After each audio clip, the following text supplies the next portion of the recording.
Hi, everyone. Welcome to the Seattle Angel Conference workshop series. Today we're doing a pitch deconstruction workshop. Part of this is we're trying to help startups get perspective on their company. And a lot of times being able to have clarity on what you say helps you have clarity on your business. But also part of this is the Seattle Angel Conference program that we run relies on pitches as a mechanism for people to get an understanding of things in some level of detail. And so we would like to help people practice and get things tuned up a little bit. We have Christanne here, who is the SPV lead of our program.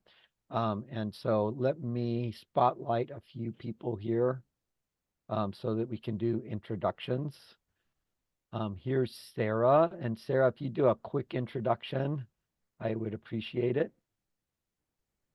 Great. Hi, everyone. I'm Sarah Makar. I'm an angel investor. I have been through a couple of rounds of SAC, and I learned a ton as a part of that process. That wasn't my only angel investing experience, but it's certainly where I was exposed to the most companies. Since then, I've moved on to get involved in Alliance of Angels in the Seattle area. In my day job, I'm a marketing and strategy consultant, having spent 25 years working largely with tech companies, going from, let's say, late stage to a couple billion in revenue. Expedia and Zillow are kind of the big ones that you might know, but I've also spent more of my time now working with smaller startups. And I look forward to seeing what you all have cooked up. And I just want to give people kudos for starting companies. I think that that's a really brave, courageous, wonderful thing to do. Great. Thank you. Sudhir, how about you? Hi everyone, I'm Sudhir. I'm from Seattle area. I participated in the previous SAC conference. I was an investor there, and I've been investing in angel investing for a couple of years now. And as a full-time job, I'm an engineer director in one of the startup companies. So I love startup companies and contributing back to them. So that's why I'm here. So good to be working with all of you. Well, and you're the assistant SPV organizer. That's correct. Yeah. For the And SAC one. thank you. And Christanne, could you introduce yourself? Sure, yeah. I'm Christanne Orton, and when John says I'm the lead SPV organizer, it means I'm leading the investment round for this next Seattle Angel Conference. I'm in Seattle, and I want to answer a question that was just asked in the breakout room. We are accepting applications from anyone, anywhere. We're not limited to just Seattle. But the Seattle Angel Conference is a 3-month process where, we go through and sort of hone in on a particular company, and we pool our funds into one check that we give to the winner. But we also typically will select some sidecars. So I would encourage any of you all put a link to the companies to apply for that. But also happy to talk to any one of you if you have questions one-on-one. I put my LinkedIn in the chat about the Seattle Angel Conference. Well, thank you. And so these three wonderful people who are doing great work on the investor side of our efforts are going to provide the feedback process for this pitch deconstruction. So they are the deconstructors. And one of the things that we see happening often in startup pitches to angels is the startup says things that are interesting, and they think that they answered an important question for the investor. And what they said and what the investor heard are like miles apart. Like, we're a great company. We have no competitors. We are the first mover in this ecosystem. And that's like okay, stop. Everybody has competitors, even if the competitor is that the people do the same thing they're currently doing. So, you have to think clearly about what the context of your company is. So there are a bunch of keywords that people say, which they think mean one thing, but get heard a different way. And we'll try to lay those out today as we're going. Let me take you folks off. The controls on Zoom are not quite as facilitating of what I want to do as I would like. So let me explain the process that we're going to go through. We're going to do anybody who wants to pitch. We'll pitch 1-minute pitches, and we'll just go 1-minute pitch, bang, bang, bang, bang, bang, through anybody who wants to pitch. And I encourage everyone to sort of give their 1-minute pitch. I also encourage people to say the name of the thing that they're working on at least twice, once at the beginning, once at the end, because we need to be remembering this. And this is actually practice for what we will do for real on the, I guess it's the 10th of September, when the companies that have applied will do 1-minute pitches, and then we'll do breakout rooms. And the goal of that pitch is to be remembered enough that you get sought out in the breakout rooms. And they can't search you out and remember your company if you don't say your company name. More importantly, what we will do afterwards is, as a group, we will all vote, and we'll pick 3 companies that will be able to do 3-minute pitches, and we'll do then a 3-minute pitch with feedback, and then another 3-minute pitch with feedback. We'll do that 3 times. And then we'll do breakout rooms at the end so that you can seek each other out and talk about what you heard and try and get some more perspective on that. Are there any questions before we get going? Please feel free to put them into the chat as we go along. And please feel free to put your LinkedIn into the chat as we go along. The underlying process will be, I will ask you to raise your hand. You raise your hand, I will randomly pick people out of that list and call you up. Look at your chat, because I will be typing at you saying you're next, and then we'll just go through this very quickly. So everybody who wants to speak, raise your hand, and exactly that way, so that I can find you in the participant list here. All right, I'm not seeing any questions show up in the chat, so it sounds like we're ready to go. So Rick, I'm going to make you first, and I'm going to spotlight you like this, and I'm going to take me off. I have to unmute myself. And you should be unmuted, and then as soon as you start talking, I will start the timer. You got 1 minute. All right. I'm Rick Tett. I'm co-founder of Glider, GLYDR. We've created an amazing device that enables gamers to add their feet in all types of video games. Video games, game controllers, gaming mice have become more and more complicated, are awkward, time-consuming finger stretches, and it's not uncommon for gamers to end up with arthritis, injuries due to contortions, repetitive motions, and all. Yet, the feet remain an unused asset. Incumbent game peripheral makers haven't even provided solutions other than racing pedals and rudder pedals and a few buttons. Designed for seated use, you plug in Glider, and it's like having an additional keyboard or mouse or gamepad at your feet. It's compatible with thousands of PC games like Fortnite, Rocket League, Call of Duty, right out of the box. Most things in the Steam library. And we've completed a very successful Kickstarter campaign for Glider, collecting $83,000 from 450 backers. Thank you, Rick Tett, Glider, and we're in Plano, Texas. Cool. Thank you so very much. Will, you're next. Let me do that.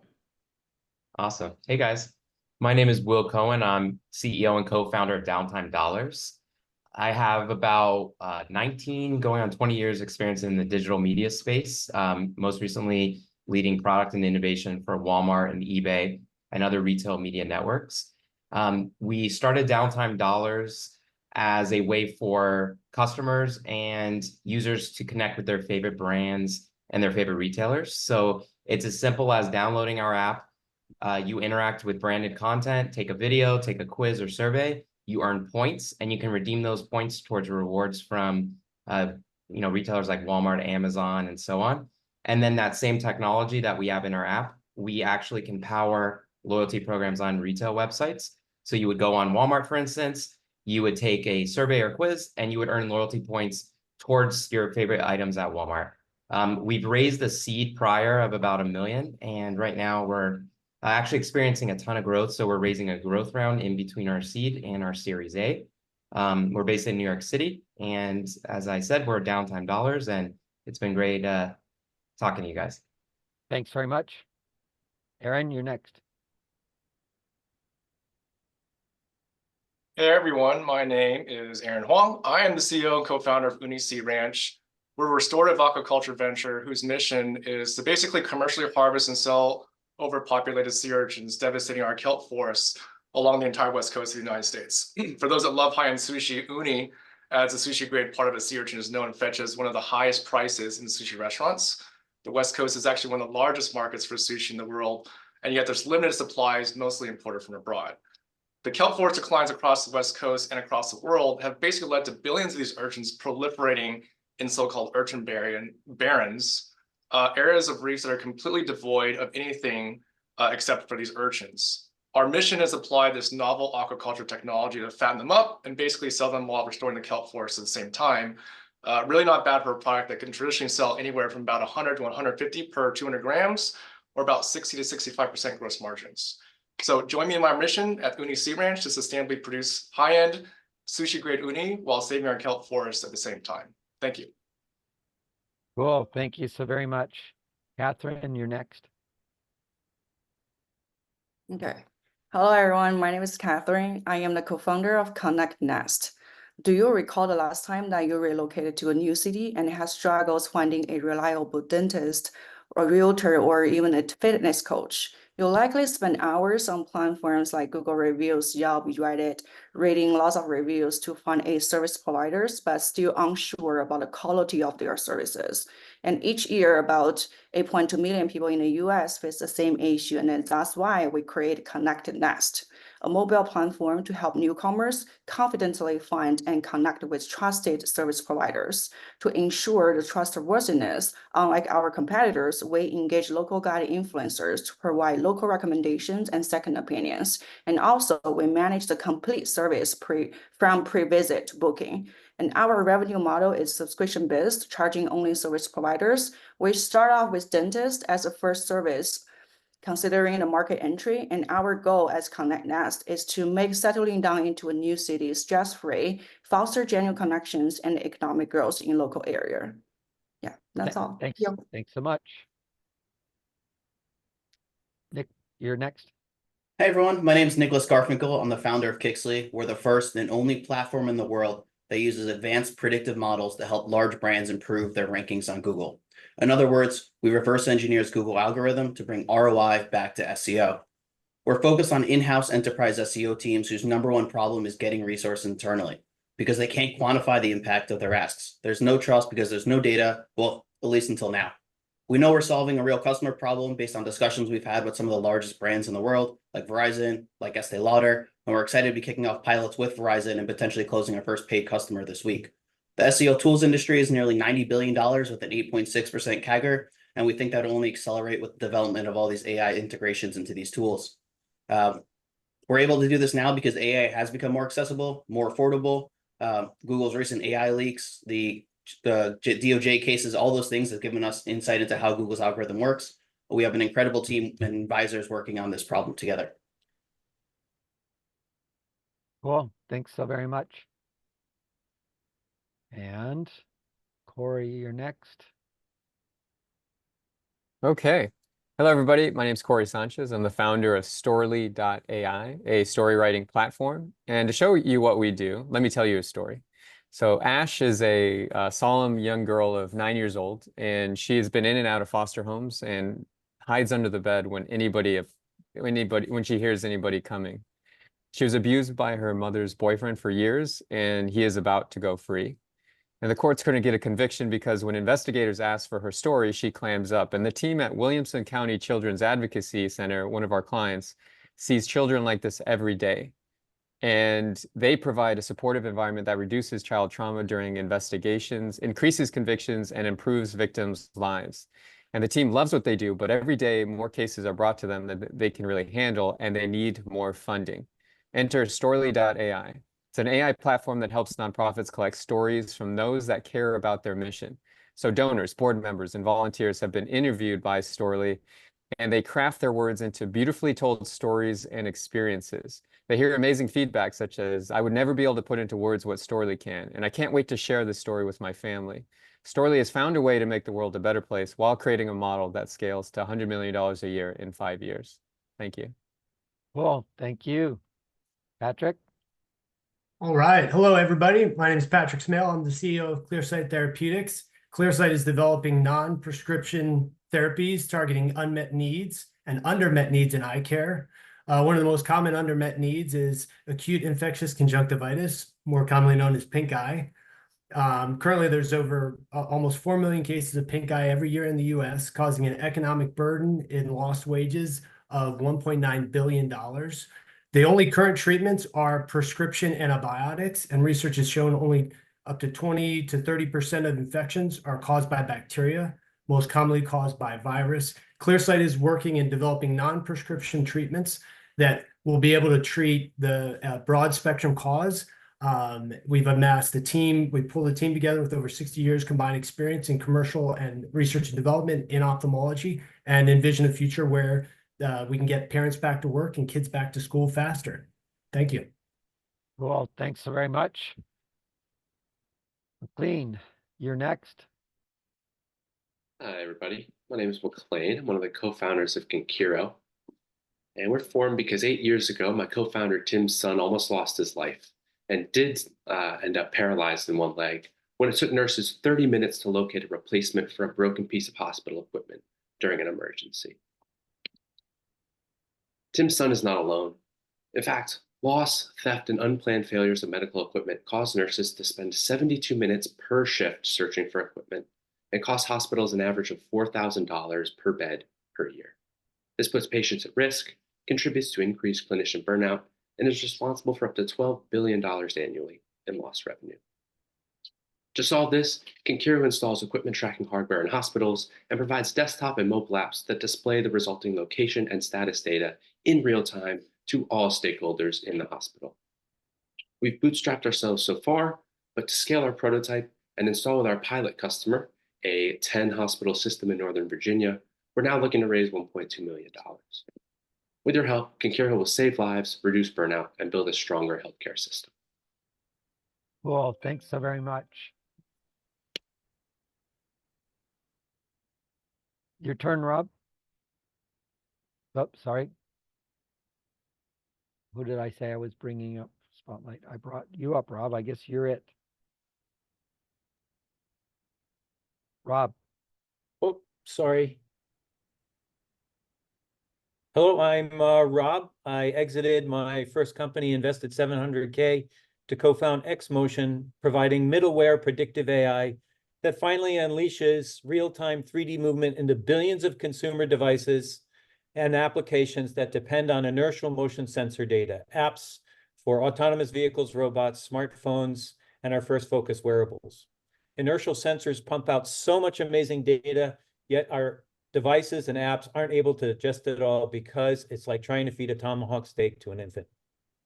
So wearables guesstimate metrics and burn battery life trying to digest the needed data. So why wearables? It's a growing multi-billion-dollar industry, $490 billion by 2028, and we think it's going to eclipse with augmented reality. Additionally, consumers love and depend on their metrics, but wearables is only scratching the surface. Our B2B bulk licensing business model is resonating because we already have secured one letter of intent with a wearable and advanced sleep analysis and 2 more in process. And we're in talks to co-develop with 2 tier 1 device manufacturers. We are pre-revenue seeking a 2 million post-money safe at a 10 million cap, giving us an 18-month runway to first train our small motion activity engine and implement our AI and first LOI customers. So we need visionaries to join XMotion in bringing motion to life. Okay, thank you. Sorry, I struggled with the focus. Vipin, you're next. Hi, my name is Vipin Machija, 15 years of product leadership, data, and real estate marketing background. I'm now bringing all of that experience together to build Cast, a mobile AI solution that gives 2 million real estate agents superpowers to grow their brand and business. Imagine an ambitious real estate agent, John, in New York. He's most excited and trained to close deals, buy and sell homes with clients. But he's afraid on a daily basis where his next lead will come from. He uses too many marketing tools. They're disconnected with a high price point, but does not bring in consistent results. We spoke to over 400 agents. It's a $9 billion TAM. Enter Cast. In step 1, our smartest all-in-one mobile app bundles all marketing tools and cuts the workflow clutter and cost by 5 times for John. But wait, that's just the start. Cast will change the game by predicting and sourcing buyer and seller leads through proprietary AI-driven intent signals even before they're aware of their intentions and get John in front of them before the competition. We're launching a private beta app in August. To go to market, we've built a community of 8,000 agents on social media and a strategic partnership. Cast will be the sidekick that turns real estate agents into superheroes and provides them better leads faster. Again, I'm Vipin Makija from Cast, and we're raising 300K in pre-seed. Well, thank you so much. Sarah, you're next. Thank you. Hi, I'm Sarah Dillingham and I'm the CEO of Grace Enable, and we serve the 1 in 3 US women who live with chronic joint pain. So I am one of those women. I have arthritis, and a few years ago at my wedding, I needed to wear a wrist brace, but it was ugly and uncomfortable. So I redesigned it to work with my dress. And when I shared the image online in an arthritis community that I run, I was bombarded with requests from other women to make something better for them. And that's not surprising because many of these products are ugly and uncomfortable and people don't feel confident wearing them in public. Plus, they're not really designed for the needs of midlife and senior women. So I got together with my co-founder, Trevor, a hand therapist, and we started designing joint support products specifically for women with arthritis. Now, that's a $2 billion market here in the US, and it's one that while we do have a lot of, orthopedic bracing competitors, they don't tend to focus on this market. In fact, they tend to design for sports and for short-term injury use. So we started off as a passion project. We've been bootstrapped getting our wrist brace to market that has 3 patents, and also our compression gloves that I'm wearing now. And we've started taking off. We recently had a sellout show on The View. We've got a new TV show coming up in September on Good Morning America. We are FDA registered, we are eligible for FSA, HSA payment, and also Medicare. And we have an average review rating of 4.8 and over 8,000 customers. So I'm now preparing to raise funding to scale. As I say, we've been bootstrapped to date with the exception of a couple of grants. And so we're now looking at raising in the range of $500,000 to $1 million, probably early next year, to scale up our product roadmap. Thank you. Cool. Thanks so very much. Andy, you're next. Okay, go. Hello, my name is Andy Weinstein. My company is called Godot. We focus on large waste producers, and so we convert waste to energy. Our focus again is large waste producers of 50 tons or more per day. We have signed MOUs and letters of intent for over 2,050 tons a day of waste across the globe, and we have giant piles ready to be processed. And we're raising about 20 million for a $100 million cap. It's much larger than most people here. But the size and scale that you need for processing waste at mega producers is significant, and you just can't get around that. I have a team of people with experience all up and down the value chain, from construction all the way to energy production and sales. And we are always scaling, and so we are focused on very big waste producers. All right. Thank you so very much. Thank you.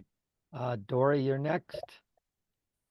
Hi, everyone. My name is Dory Jones. I have spent the last 17 years of my career working on cardiac and critical care devices, and I co-founded Acumen Medical because I believe we have a solution for critical care.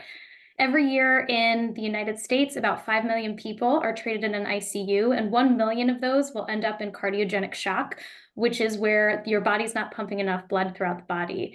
And so our device, UltraTrack, is a hemodynamic monitoring system. So basically, it's looking at the blood flow throughout your body. But unlike current devices today, it's completely non-invasive. It's essentially pads that stick on your skin, much like an EKG. And it also integrates ultrasound, which makes it a lot more advanced than other non-invasive tools.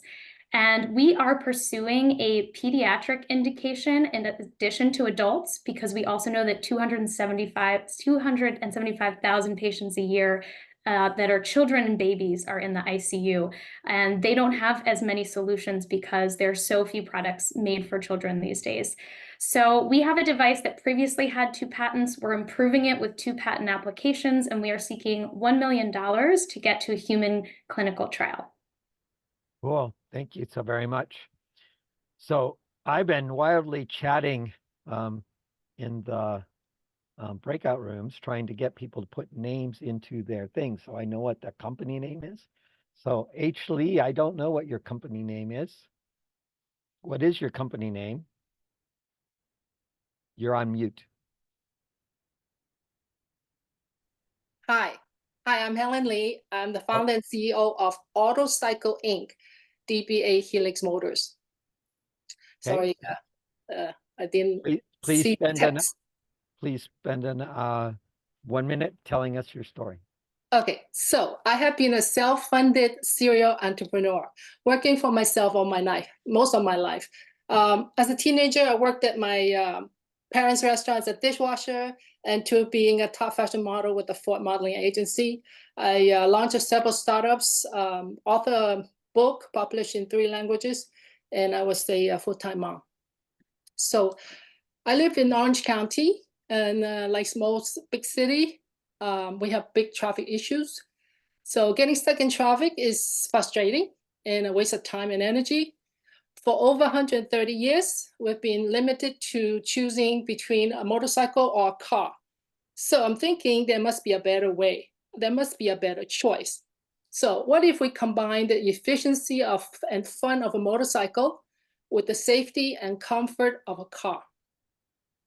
And what if this vehicle can travel in the carpool lane with just one person? Helix Autocycle is the solution. So this year we have a lot of traction, including having Tim McCullen join us. He was with Jeff Bezos' Blue Origin. He was the system design director.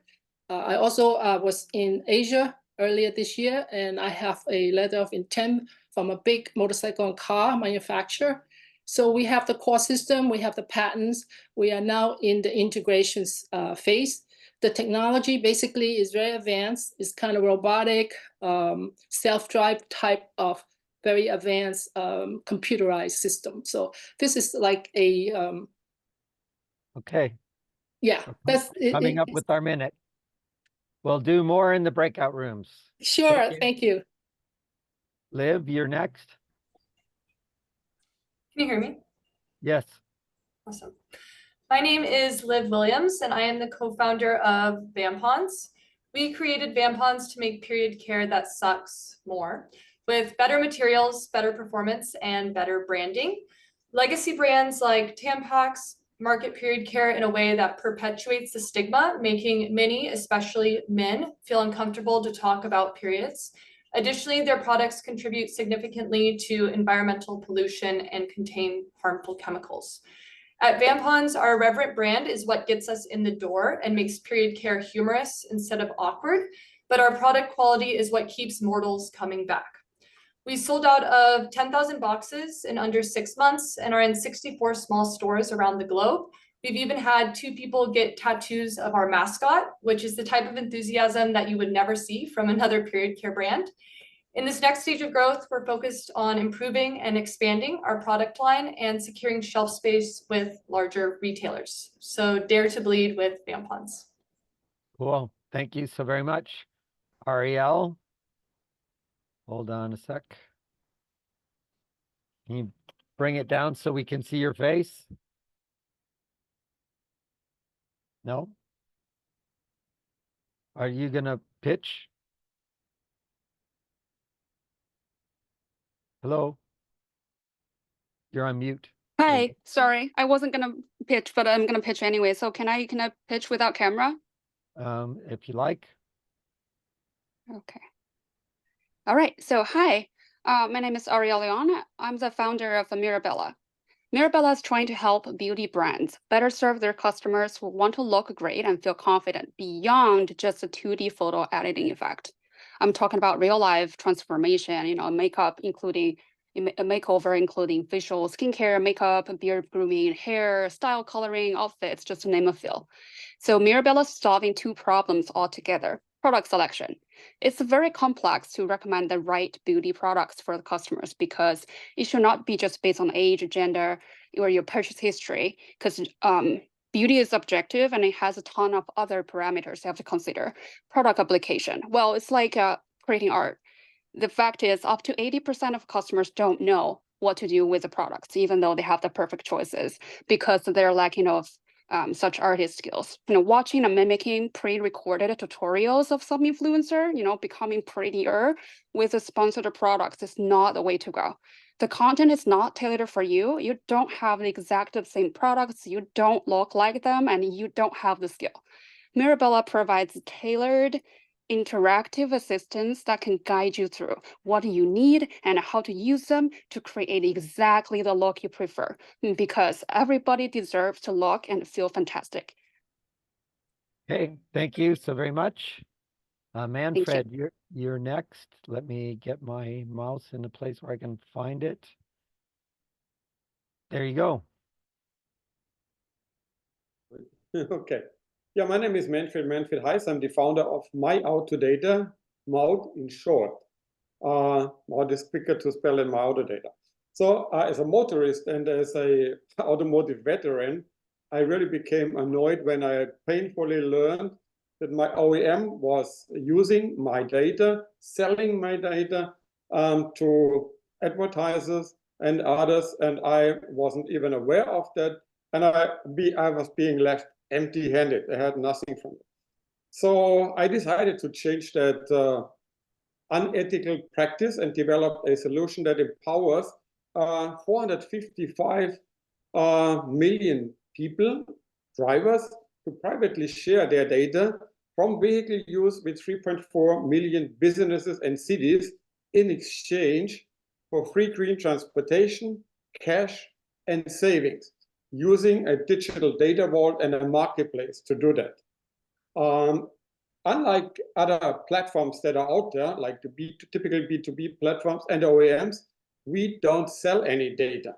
The motorists themselves unlock and share their enhanced data set themselves and at their own discretion, which makes it fully compliant with any privacy law. Now, this idea sparked great interest with a lot of motorists in Europe, with large corporations like the Allianz, but even with Microsoft, SAP, you name them, with CDs, and even with McKinsey. And in a project with Deloitte that was sponsored by the German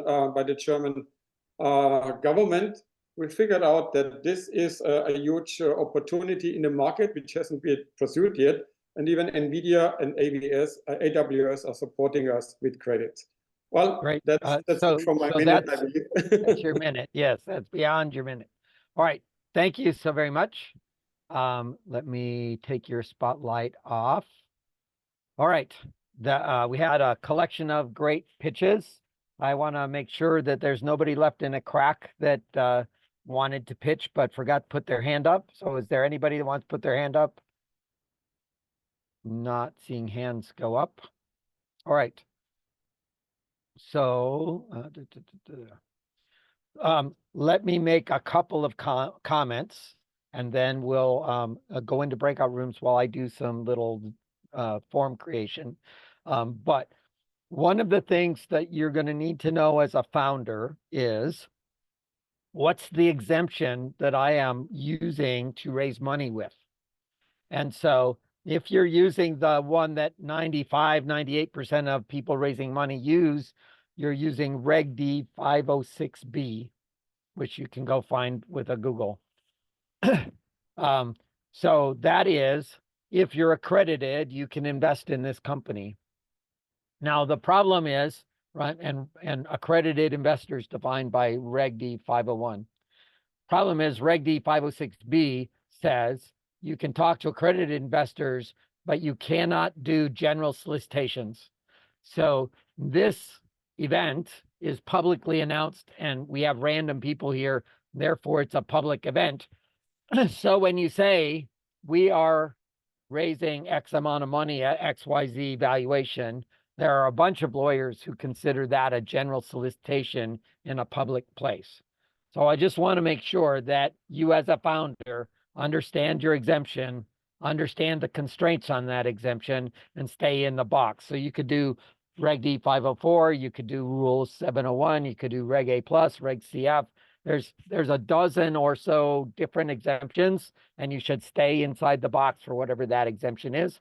For example, Reg D 506C allows general solicitation. However, also incurs the need to verify the accreditedness of the investor in a way that you don't have to do when you're doing Reg D 506B.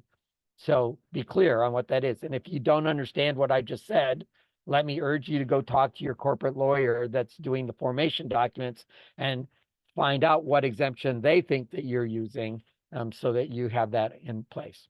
Now, given that, I need to know if I got all of the companies. So this is the list of all of the companies that I think we have. Did I miss one?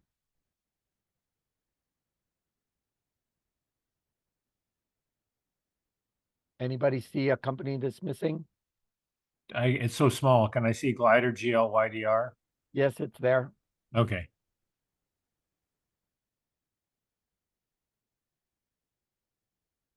Anybody else see anything that's missing? All right. So if you see anything that's missing, please let me know. I'm going to put you in breakout rooms for a couple minutes because I'm going to put these into a voting thing so we can vote. And then actually, before we do the breakout room, I'm doing something out of order. I need to bring Sarah and Sudhir and Kristan up to give feedback on this group of people. So would you guys raise your hand so I can find you quickly?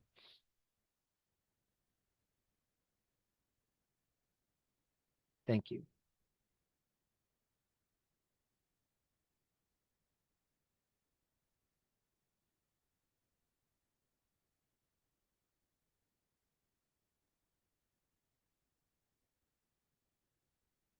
So Kristan, you want to start and give any general feedback? Sure, yeah, and I guess for what Sarah was saying, I just want to echo. I appreciate your bravery to stand up and talk about your company. I know it's hard to do, so I really appreciate and applaud you for the effort.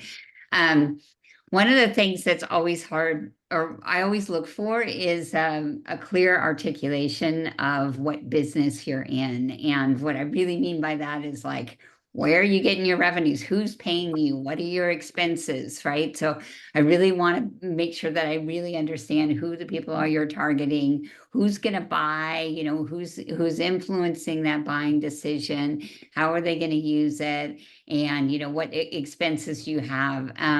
So I know it's tough in a 1-minute pitch, but if you just focus on the first part of that, I think it would help clarify. So there were a few companies that I was like right away, oh yeah, I get this. But some of them I was left scratching my head going, okay, I'm not quite sure what exactly they're selling and to whom. Okay, Sarah? I have a version of the same point, which is most investors are going to be talking to, if not tens, hundreds, and potentially even thousands of companies. And we have to work really fast to kind of triage to know sort of what box to put you in. And I know every founder and every new innovation, you want to break out of the box, but giving me or giving us some way to, like, some hook to sort of put you in a part of our brain. So understanding what segment or category you're in. A number of you talked in your opening introduction about, like, we're an XYZ company, and then you go into the specifics of the problem and your solution. That's great, but that we're an XYZ type of company helps me understand how to think about and gives me context for everything else that you're going to say, and it helps me to sort of remember you better. The other thing that I would say is we're also all looking for some little thing that's going to be intriguing about what you have to offer. And that intriguing thing might be the market you're going after. It might be your solution. Let's see, Rick Glider, just even the word feet jumped out and caught my attention. So it can kind of be any one of those things, but we're all looking for, like, what's that interesting little hook right off the bat. I'll stop there. Sudhir. Hi everyone. I know it's a 1-minute pitch. It's too much to ask for in 1 minute, but there are a few things that I look at it as an angel investor, right? As basically, I'm looking at the team itself, right? The founder, what's your experience, right? What's your background? How does it align to what you're building, right? Like a sentence or two, right? And what is the real problem that you're trying to solve, right? And in like what category, like Sarah was mentioning, and what is a product that you're trying to offer, and in terms of what is the traction that you have? Is it prototype? Is it useful? And finally, like in terms of what is the market cap you're going behind, right? I know where it's each person has a different view of things, but at least these are some of the things that I look at it in terms of how do we navigate whether it's something that's worth pursuing, worth not pursuing, right?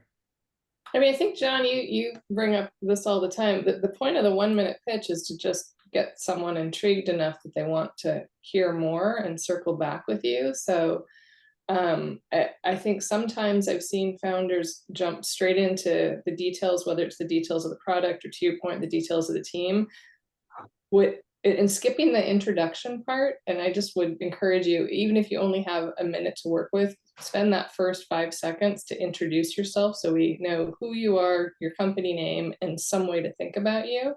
And then from there, I look for what is the problem you're trying to solve. A number of you told really compelling stories right off the bat about the solution, but it wasn't until you told me what the problem was that the solution made sense. But then I go, problem, what is the solution? And then, is there any evidence that someone would be willing to pay for this? Now, that could be we talked to 100 customers. It could be we have letters of intent. It could be someone awesome has joined our team. It could be we have X amount of revenue already. All of those are signs of traction and intent. And then at this early stage, you almost certainly will pivot. So it is all about the team. I am not motivated as much when you start with the team. I want to get motivated by the problem and the solution that you're solving. And I always say, is there evidence that there's a there there? And then, okay, now that you have me sold on that, why are you the right team to pull it off?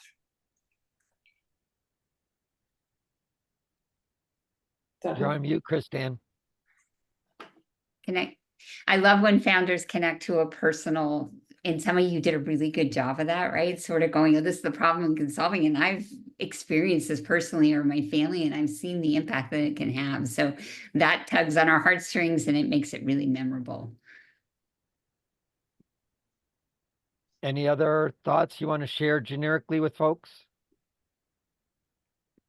No? All right. So I have put in a checklist, which are the comments that have come up over the years.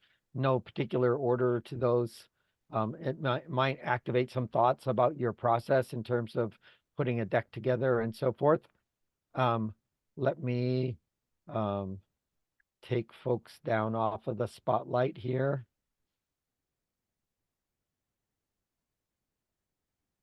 So I'm going to ask us to vote. I want you to pick 3 companies that you would like to see. Actually, hold on a sec. I see a bug already.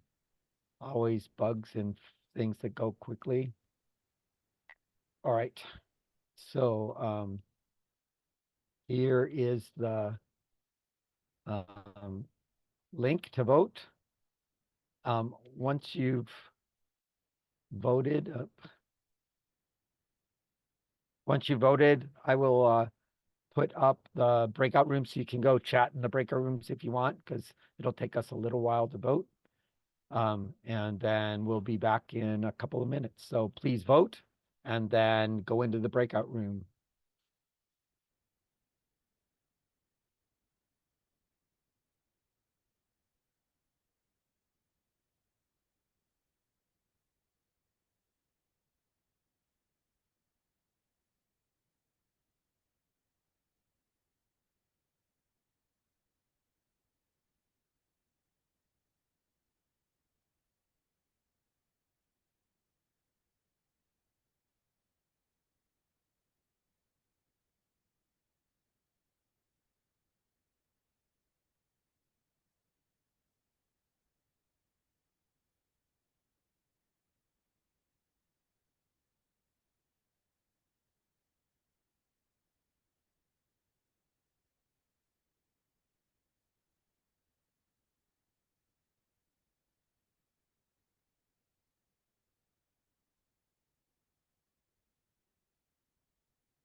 I'm at 12 votes. I'm expecting 24, so we're still cooking along.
Alicia, are you here?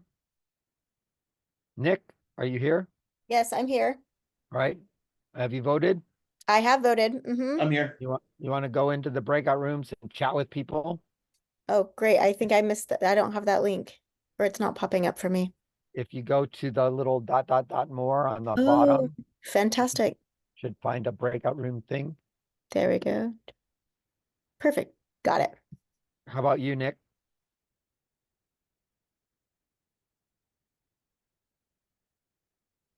I was actually just finishing up a few things really quick, so kind of using this to just catch up on some emails. Ah, all right. Chelsea, I gotta go.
Hi there, Sarah. Hi. I literally was hanging. Yeah. I left prematurely. Someone was in the middle of something. Yeah, that's because you hit the wrong button when it popped up. I'm aware. User error. Yeah, well, no, I think it is the user interface design error. Like when you hit the end button and you have a choice of assign or leave meeting or kill meeting for everyone, and they're right next to each other. Yeah, 20% of the time they kill the whole meeting. Right, right. Lots of fun.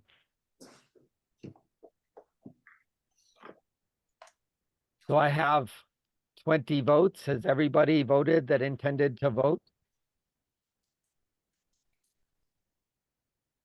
Anybody not yet voted?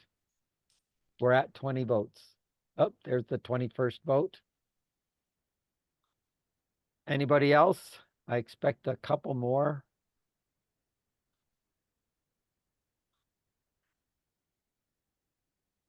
All right. Everybody ready to see who the pitching folks are? Anybody want to give me a drum roll? You guys are not, so yeah, all right. So here we go. Vampons is a compelling story, apparently. And Konkuro is number 2. And then Cast and Oni are number 3. So I think we have enough time to do both of those. So we'll do 4 pitches if you're okay. Could you 4 please raise your hands?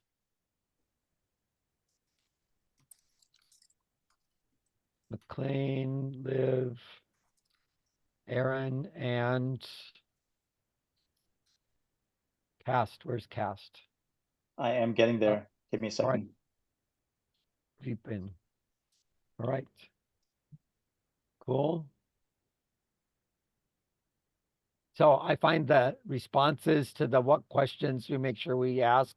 I think those are all interesting questions that came up that I think are worthwhile for people to consider. So that's good.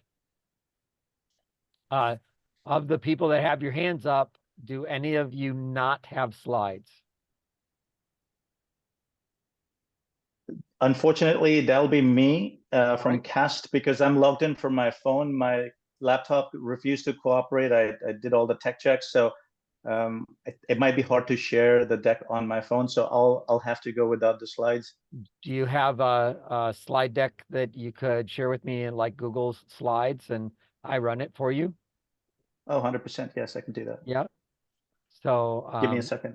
Yeah, I'll DM you. If you give me a link in the chat or if you send me an email, I'll take care of it. Liv, how about if we get you to go first? Yeah, I can start. You want me to share screen? Yeah. So I'm going to give you 3 minutes. And you should be able to share your screen. I think I have. There you go. Everyone see my screen? Let me get set up with my timer. Okay. Let me know when you're. I'm ready. So start when you like. Okay. So why at Vampons we started our business of blood. Like I alluded to earlier, market leaders like Tampax routinely produce cringeworthy content, and you'll see people like men, like I said, feeling uncomfortable around period care. And this has an even worse consequence because consumers are ashamed of their period. They're ashamed of their period products. A lot of them are flushing them down the toilet, which negatively impacts the environment. And newer brands that are coming onto the scene, they're promising consumers better solutions, but they're not delivering on the performance. And a lot of their sustainability claims are false. Other startups that we are competing with are trying to offer more sustainable options, but consumers just don't care enough to stop using legacy brands. And we believe this is due to traditional marketing strategies that are focused on marketing product features instead of building a relationship with the consumer. And as you can see by this slide, we have almost 100% more engagement than a competitor because we are building a relationship with the consumer. And the fact is, we aren't afraid to be bold, and we write that into the ethos of our brand, so it never feels forced. And we also care deeply about the materials we use and the customer experience. So in this next production run, We are using a non-plastic applicator. There's no other period care company that has a completely plastic-free applicator that doesn't break down into microplastics. And we're also trading out the organic cotton for alginate and viscose combination. You guys might have all seen the heavy metals issue that's come up in the news recently. We're trying to create our products so that we don't have heavy metals in our tampons. And so far, it's been working. So we have 63 stores that stock us across the US, or across the globe, actually. We've been invited to talk at 2 conventions. Last weekend, we were at Midsummer Scream, which is the largest horror convention in the US. We have an 8.96 return on ad spend. So we're able to put very little into our ads and get a huge return because people share the product, they can get behind the mission. We have a 17.75% returning customer rate. So people will buy that first box. And then we have a refill program, which is our subscription program. And then as you can see right there, that's one of our Vampy tattoos. There's 2 people so far who have a tattoo of our mascot. And in addition to tampons, we've had a lot of people requesting for us to start carrying pads. So as you can see here, this TikTok comment has over 1,500 likes saying if they did vamp pads, I'd gladly go broke for them. So there's a lot of demand in other parts of the period care sector for us to expand into. Our roadmap is really straightforward over the next quarter. We're already in motion in a lot of these things. We're focused on improving our product, expanding our product line with pads, and hitting smaller regional store shelves with our next launch. This is the team. My co-founder is Brianna. She was previously a Women's Health VC and corporate venture associate. She is also our creative director and is responsible for the design of the box. So the box, the website, that's all her. Allie was previously the sales leader at Anheuser-Busch, and she knows exactly how to close deals with retailers. And then there's myself, and I'm leveraging what I learned from scaling my e-commerce company to 7 figures, as well as working at a women's health startup. This is our ask. So we're doing an angel round. We're raising 250,000 out of 5.25 million safe. And we have 25,000 minimum check size. So that is our pitch. Would be glad to go over any slides that you have questions on. Cool. Thank you. Sarah, let me bring you up. Kristan, where are you? There you are. Go ahead, Sarah. I think you got the wrong Sarah. Wrong Sarah. John. I did get the wrong Sarah. Let me find the right Sarah. I'm not finding the right Sarah. I raised my hand if that's helpful. It is inordinately helpful. Thank you. And then Sudhir. Go ahead, Sarah. I literally wrote down, damn, super tight. I'm trying to even think what would be helpful. I thought it was a super strong opening with the problem. I find the actual solution engaging. You did touch on, well, actually, let me just keep going. Your roadmap was really helpful. I would echo what John said at the beginning, that for a public audience, you should probably pull the actual ask with the money slide. But you can have a version of that, which is just saying we are raising money and what that money will be used for, without talking about, I don't know, I mean, I check with someone who knows more legally about whether or not that's okay. But I always end, I would encourage everyone to always end with an ask, even if the ask is, would love more time to tell you more type of thing. But understanding if you are raising money, what you're raising money for is helpful. One question I have is you did talk about competitive products, and the competitive products were the organic tampons. And I know people who are very interested in sustainability are also embracing alternative products like the cups. And I didn't know if how this stacks up versus that. Anyway, but literally I was really I probably should have paid more attention to things like you could offer to improve, because I thought it was really strong. Thank you. Yeah, and in our longer pitch, we covered like. Just take the feedback so we can get you the feedback, and then you can go into the details in the breakout rooms later. Okay, thank you. Sudhir, you wanna say anything? Sure. Thanks for the pitch, Liv. I think it was very crisp, very well presented. The content was just appropriate in terms of the number of slides and how much time you are spending in terms of each slide. I think the problem statement, I think, was clearly established. The product was clearly established. I think you went into, in terms of a little bit of feedback there, I feel you went into the competences a little early, right? Could wait till maybe a few more slides and then talk about competitions, how you could possibly even have a separate slide that talks explicitly how your product is better or different from the competition, right? That's one feedback. And the second one is you talked about the return rate of 17%, right? If the product is really good, I'm curious to understand why the return rate was 17%, right? It could be where you're not able to measure, that could be a different thing, right? But it's maybe good to explicitly mention why that is the case.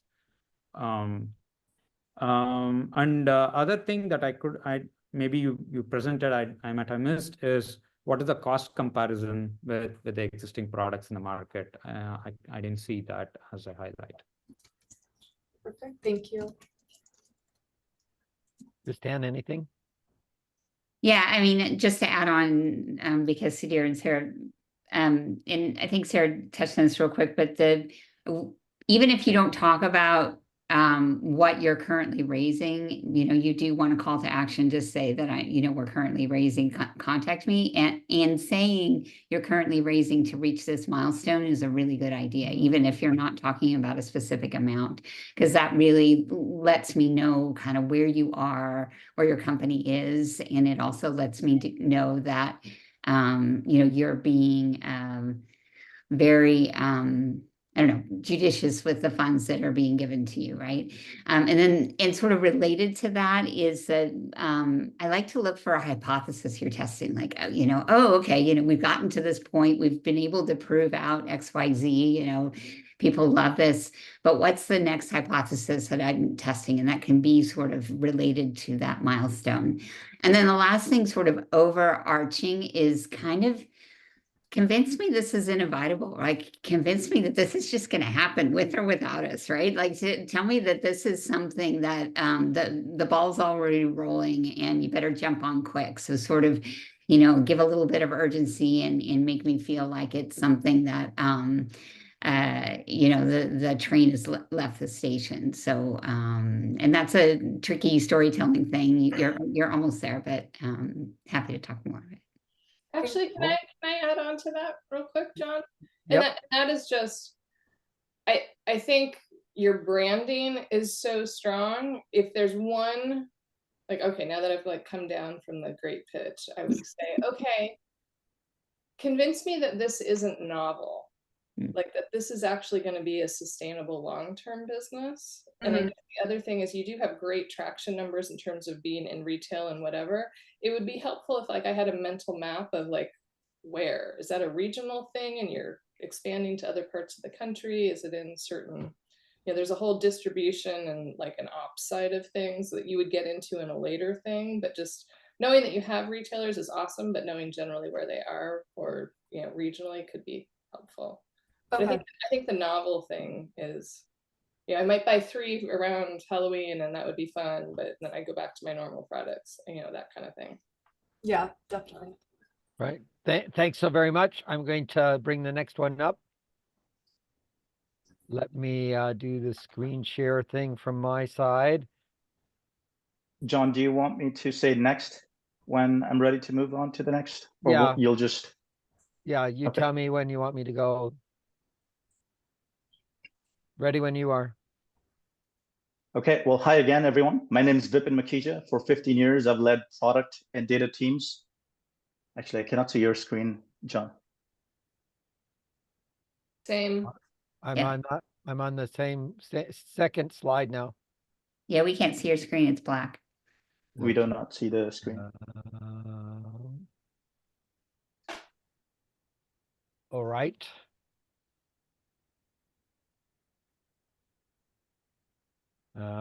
Let's see. This may be a system error problem level thing. So let's see if that's true.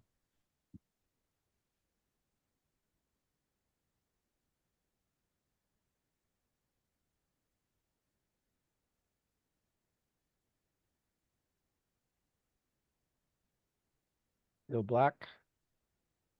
Unfortunately, yes. Vipin, you can send it to me and I'll share if you want, and maybe we could skip Vipin and come back. Sure, Yeah. I'll do that now. Yeah, all right. Fair enough. Yeah, I'm not sure what's wrong with my computer that it's not doing it. But in any case, McLean, are you ready? Yeah.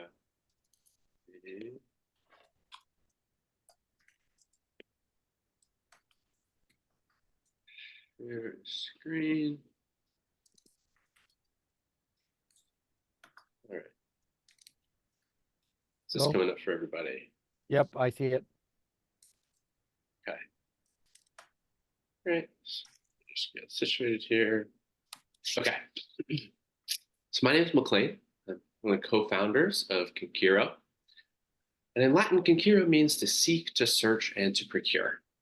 At Concuro, our AI-powered asset stewardship helps all hospital employees locate and use all of the equipment they need, ensuring that equipment availability is never a barrier to efficient medical care.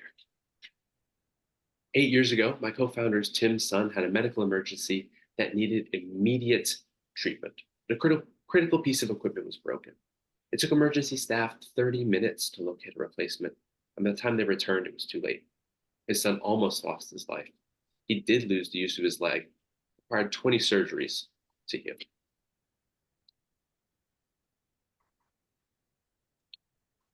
As seen in Tim's son's case, poor asset management causes patient harms. It also puts a significant strain on our healthcare systems and budgets. In fact, loss, theft, and unplanned failures of medical equipment cost nurses 72 minutes per shift searching for equipment and cost hospitals $4,000 per bed per year. This puts patients at risk, contributes to increased clinician burnout, and is responsible for up to $12 billion annually in lost revenue. To solve this, Concuro offers desktop and mobile apps that track and display the location and status of hospital equipment in real time. By providing these insights, Concuro prevents equipment loss, improves maintenance processes, and helps clinicians find the equipment they need to deliver better care. We're not the first to identify this problem. In fact, healthcare asset management is an $85 billion market, growing at a rate of 31% annually. Our initial target market, acute care hospitals with over 200 beds, is worth more than $375 million. Though this is an established market, Concuro is the first company whose product addresses the needs of all stakeholders in the hospital. Clinicians need to know where equipment is and how to find it. Maintenance staff need to know if all equipment is ready, available, and up to date. And administrators need to know how to optimize their equipment and its usage. Each of our competitors can address one or two of these needs, but unlike us, none can address all. With this advantage, we already have one hospital system in the Northern Virginia area that has signed a letter of intent to work with us as a pilot customer and development partner. And on top of that, we have talked to many more healthcare CEOs who expressed interest and have reiterated that better asset management will significantly improve patient outcomes and bottom lines. We're a team of serial entrepreneurs, veterans of more than half a dozen startups, and together we have over 25 years of experience in healthcare and AI. We are currently raising to scale our prototype up for installation with our pilot customer, and we're looking to have conversations with accredited investors who are interested about it. With your help, we will save lives, reduce burnout, and build a stronger healthcare system. We're Concuro. Well, thanks so very much. Christan, would you like to start? Yeah, great job. I wanted to know a little bit more about, I guess I would call it economic moat. I really wanted to know sort of, how you've created something that is going to be hard for somebody else to replicate, how you can stay ahead of the game. That's one thing I wanted to understand. And then the second one I wanted to understand, because I know it's really hard for adoption of new technology and new systems in hospitals, is how you plan to get that adoption. And it kind of is related to economic moat, but it's sort of like, and it's also a bit related to traction, sort of like, we've seen evidence that this is something that, these types of people are going to evangelize for us, or that sort of thing.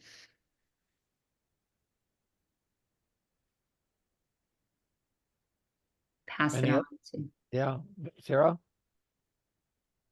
So nice job. Notes I had was some of it touches a little bit on what Christiane just said. I was interested in learning a little bit more about your go-to-market. It's awesome that you have all of those quotes from folks, and you have, I can't remember if you said it was a letter of intent or somebody lined up to be, your first pilot customer. But the tiny bit I know about the healthcare space is it's hard to break in. So what is your path to get into that? That would be helpful. And then I loved, but then ended up being a little undersatisfied with your comment around healthcare management is not new, and there's a bunch of other players addressing the different areas in the space. I understand that you're the only one that will address all three. I don't quite know why that's the case, or what would keep anyone else from I don't know what keeps those three things so separate. And then just the product person in me, like, I'm hungry for a screenshot, just like as visual bells and whistles, like there's a real thing there. But yeah, I guess why is your thing so meaningfully different, since it is such a huge market, and as you said, some already folks are already playing. And I guess the last thing, as a really early stage investor, we're always, and this hasn't come up, but it just occurred to me, we're always somewhat interested in what the thoughts are around the exit. So I know in healthcare, a lot of the time, like there's acquisition and things like that. That might be more appropriate for a longer pitch, but I just realized it hadn't come up. And that's what I've got. But I loved opening with a personal story, and I thought both your problem and solution slides were pretty strong. I was just wanting a little bit more on the solution piece. Sudhir? Yeah. Hi, McLean. Thanks for presenting. I think it was a good pitch. You covered quite a bit of the problem statement and your personal story. I think that was motivating, right? There are a few aspects I feel that you could have done a better job or could change a little bit, was in terms of two major aspects is product, right? How the product actually works was not clear, right? I understand it's an asset management thing, but how the asset management actually works and how, and sterilization and all of those things are very critical, right? And how does that get incorporated into the activities of the hospital itself was not clear. And you also touched upon it's an AI asset stewardship, right? Where does the AI play a role? It was not clear to me, at least, right? And then lastly, from the team perspective, you could have expanded a little bit in terms of what's your background, what are the co-founders, and how diverse expertise that you have that will, push yourself to success. I think from at least I had these two major points to add that. Any other thoughts that people have in mind? Oh, I actually kudos on your ask slide. That was an elegant way of threading the needle. Yeah, that's fine. Cool. Thank you. thanks. I'm going to go on to Vipin and see if we can get that going.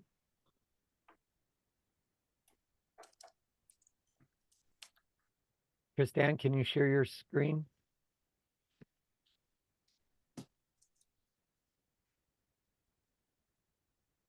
There we go. Ready when you are. Kristan, you're amazing. Thank you for doing that.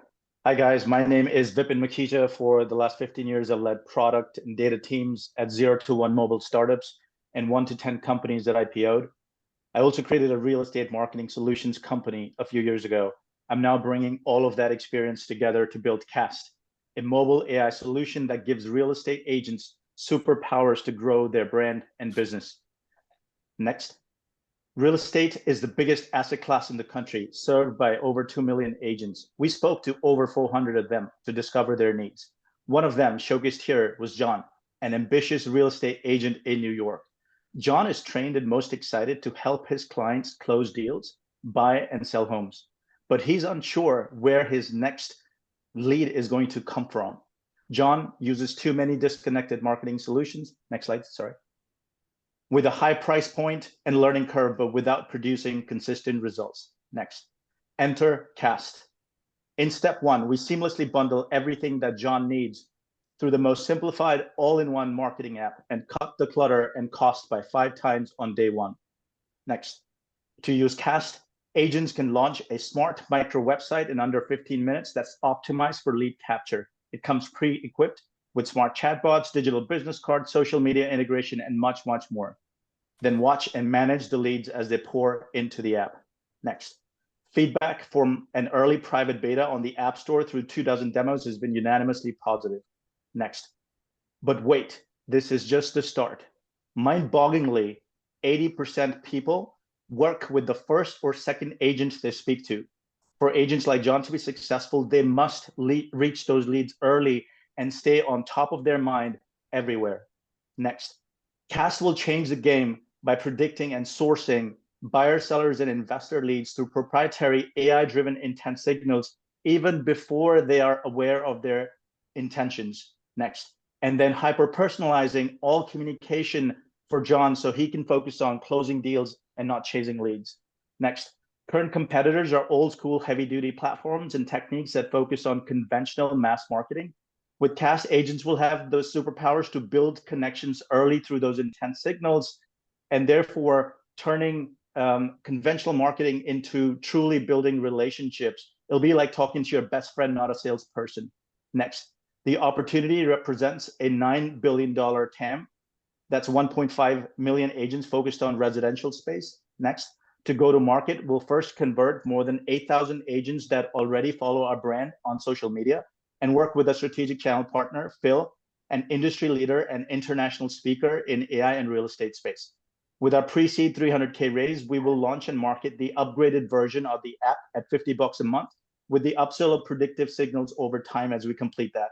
Next, our team consists of experts, partners, and advisors in data science, mobile tech, and real estate. And lastly, Cast will be the sidekick that turns agents into superheroes and by providing them better leads faster. Thank you for your time.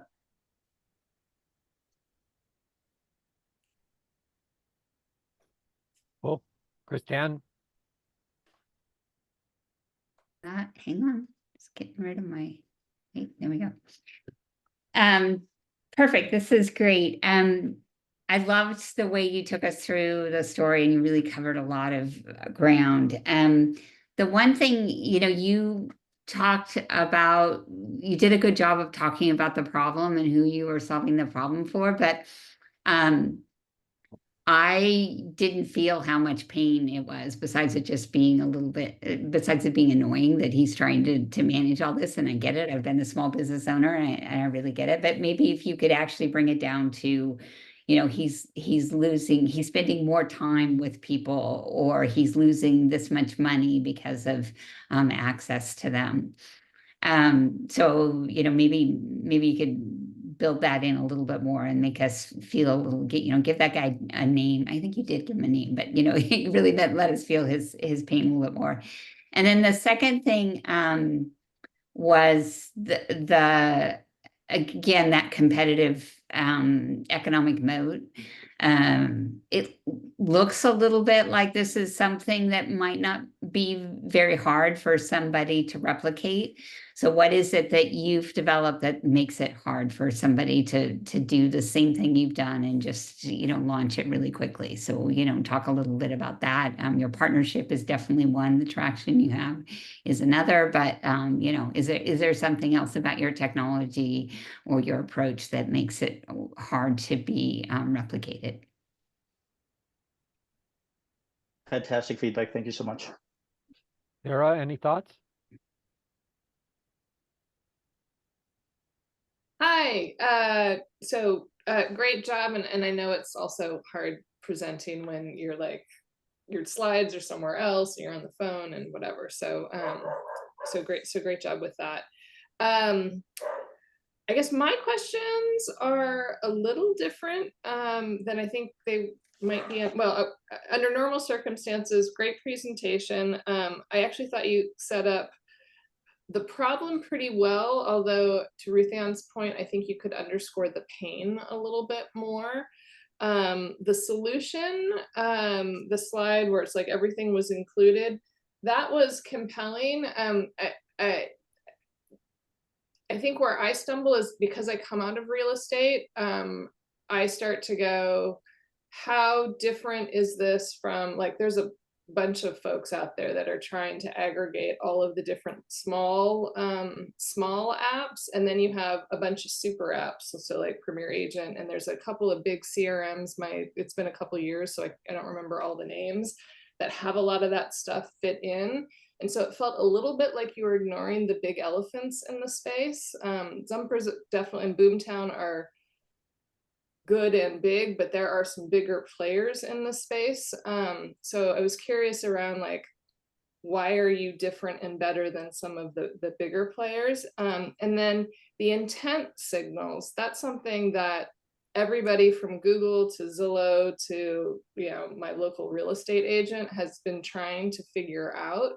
And I'm unclear why you were going to be able to, or if you feel like you have been able to. I'd love to see something that shows validation behind that, because that feels a little bit like it's the promise of geofencing and it's the promise of AI, but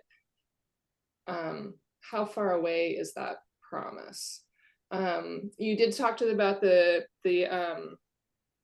business model, so that made sense. The size of the market, that made a bunch of sense.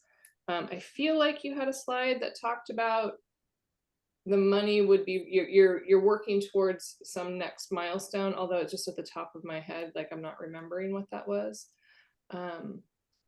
Anyway, so that's what comes up for me. Thank you, Sarah. This means a lot, especially with your real estate background. Thank you. Sudhir?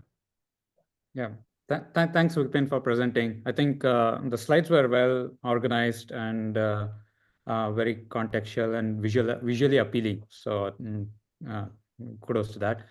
In terms of the feedback, I think the number of slides were a little more. I think maybe 13 to 14 slides. So the slides were moving fast, so I couldn't really comprehend everything that was going on each slide, right? Maybe minimize the number of slides and spend maybe a little more time in each slide will help comprehend, because there's also too much content that need to absorb. Something along the lines that Sarah and Kristen also mentioned is in terms of the pain. You talked about the pain, how your product is solving the pain. It didn't come out very well.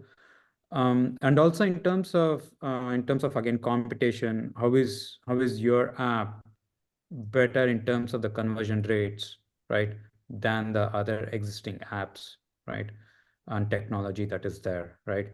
And that might go back to some of the aspects in terms of how is your product using the AI or better, or to make life easier for a real estate agent, right?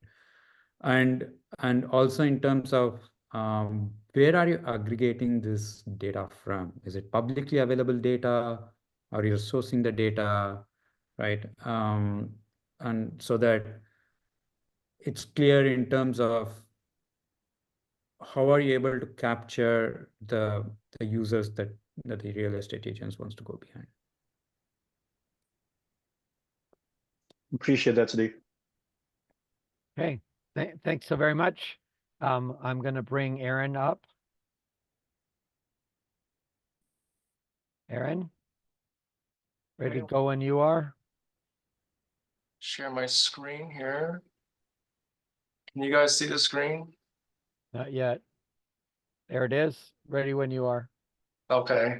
I know Liv had a picture of Amy Schumer.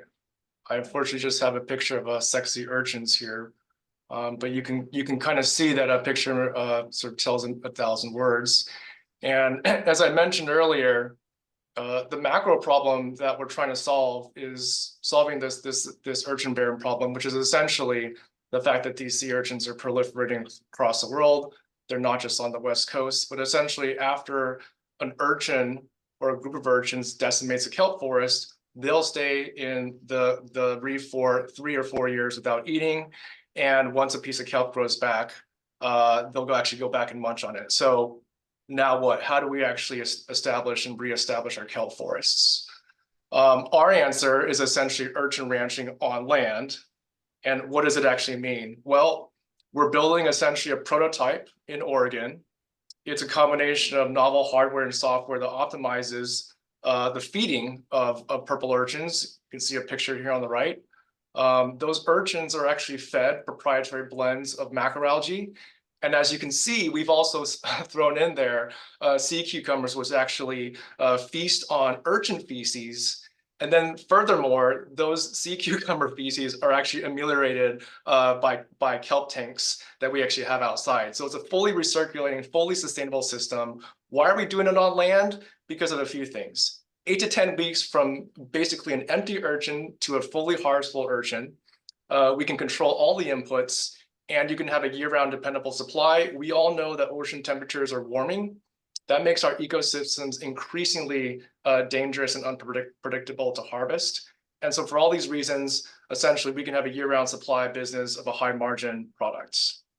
How high margin are they? I mentioned earlier that they're about 60 to 65%. I'll sort of show you a reason why, but I'm really not here to kind of tear your heartstrings. I'm really here to basically tickle your taste buds. And our market pilot last year for about 20,000 pounds of this product was soaked up pretty quickly.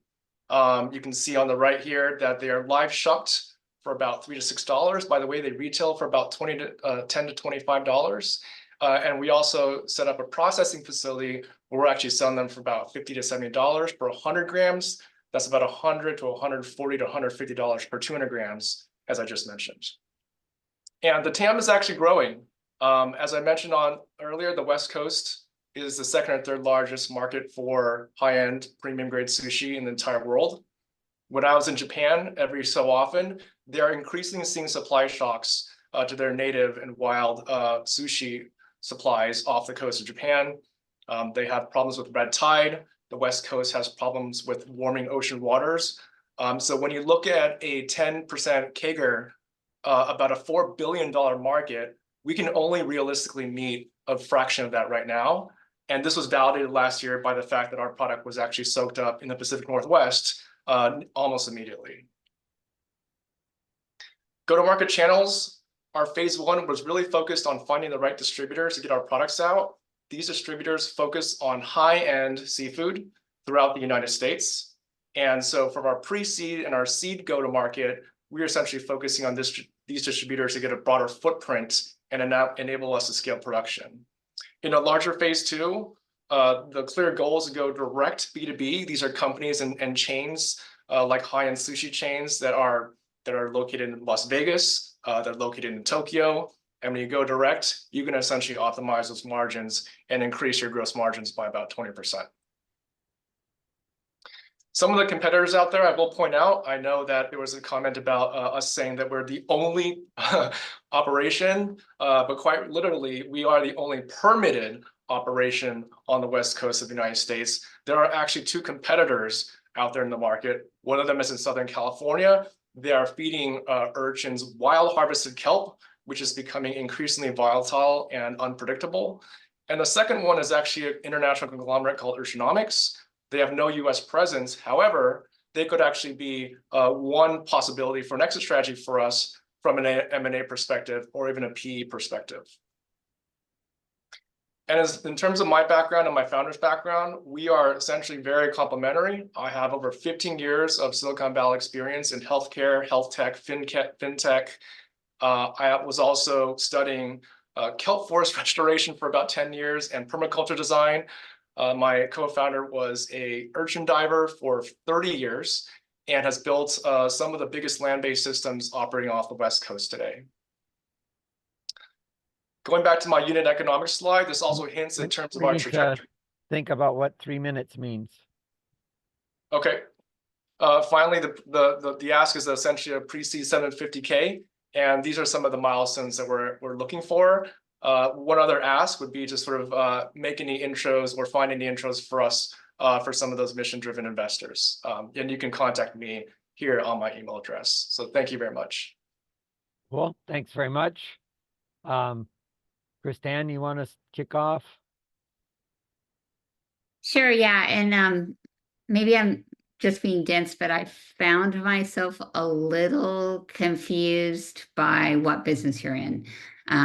So you talk about your farming process, but then you talk about the taste. So then I'm like, oh, well, maybe they're selling, sushi directly, but then you talked about the, some of the competitors. So I'm like, okay, then you're selling to, anyway, I think all of those are good. Like I can imagine that if you're selling, I think you're selling to distributors or, who are creating the end product, and it's good to address taste, but you should just make sure that you make it super duper clear that, this is the business we're in.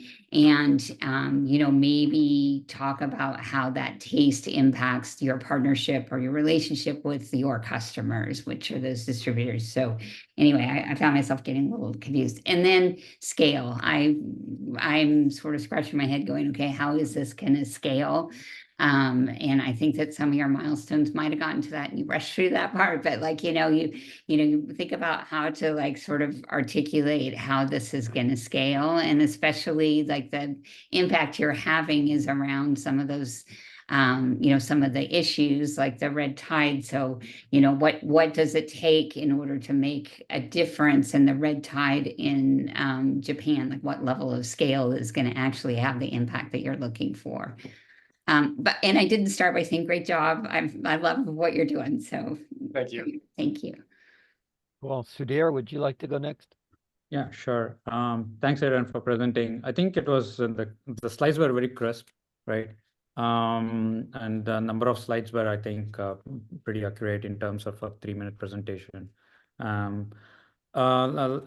Adding to what Kristen mentioned, right? It was from the end-to-end life cycle of the product, from how it actually reaches to the end customer, where exactly you play a role, it was missing, right?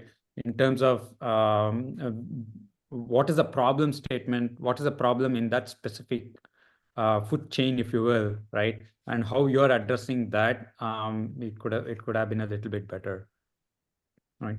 And again, in terms of what is the I think there were a few aspects of where you had the few logos. I think that was interesting. That shows that, hey, you have already done usage. There is usage, and people are asking for it, right? And how you're going to scale a little bit. Scale from now to is more like, are you going to go with? I see that long-term B2B market, right? But do you need to establish across other markets, other direct customers? Other type of restaurants before you actually go say you want to go B2B. I think elevating that a little bit might have been better. Yeah. Thank you. Sarah, how about you?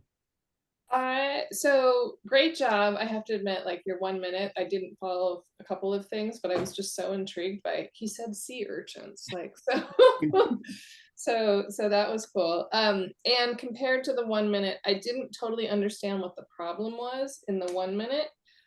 I wrote down, oh my gosh, I understand the problem so much better, but I will say over your 3+ minutes, I felt like you're description of the problem evolved. So your opening slide, I understood the problem is the kelp forests are being decimated. And the sea urchins are the ones decimating it. So how do we address the sea urchin? Oh, we can connect the dots and there's this market for sea urchins over here. That's awesome. But at a few times in your narrative, it actually flipped. And I felt like the problem that you're solving is an unstable supply of sea urchins. And it didn't really matter about the kelp forest.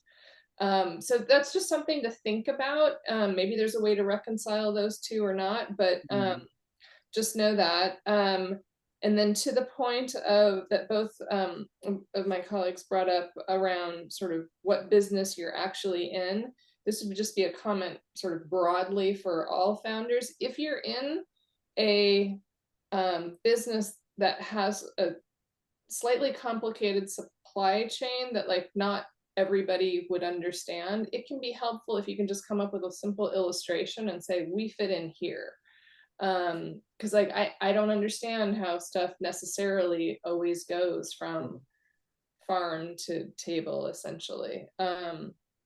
I thought your revenue versus the returns was super compelling. John didn't let you go over it, but I got a slim snapshot of your financial slide. That would have been interesting. I love the full loop of the sea urchins and then the cucumbers and then that feeds this. That was sort of interesting. And I think the questions that were brought up around, you know, super interesting and novel, but then how does this scale? And then I guess the last thing would be, if you decide that the problem that you're solving is the kelp forest, you may want to, at least in longer ones, come back to, is there any impact? Is there any evidence that this can actually impact things? So. Thank you. Cool. So thank you so very much. I'm going to bring me up for a second. I guess I did that exactly wrong. Hold on a second.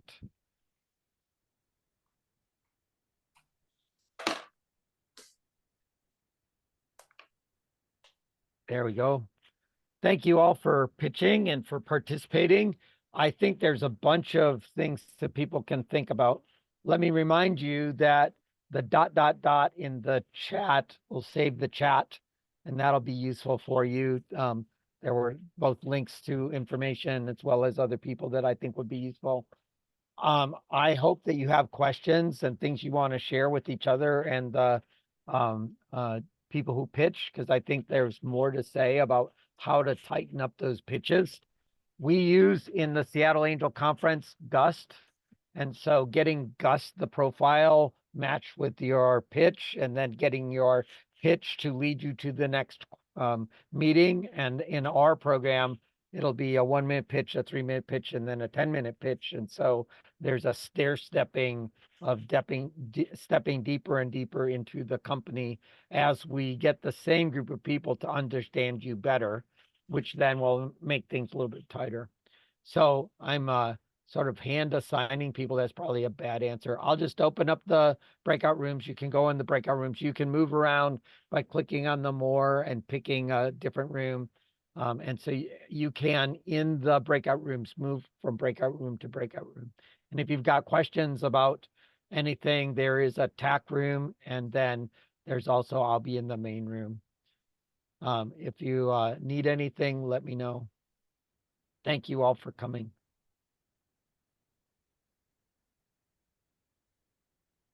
Everybody see the breakout rooms showing up properly?